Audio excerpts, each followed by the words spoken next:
Word है सुभाणे चेटी चंड आहे। सुभाणे मीन्स टुमोरो।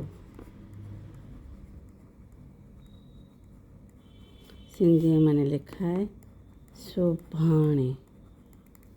सेंटेंस में कैसे यूज़ करेंगे? सुभाणे चेटी चंड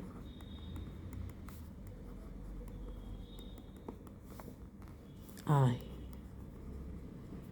मैंने जो सिंधी में सेंटेंस लिखा है, मैंने लिखा है सुभाणे चेटी चंड आहे। It means tomorrow is Cheti Chand. ठीक।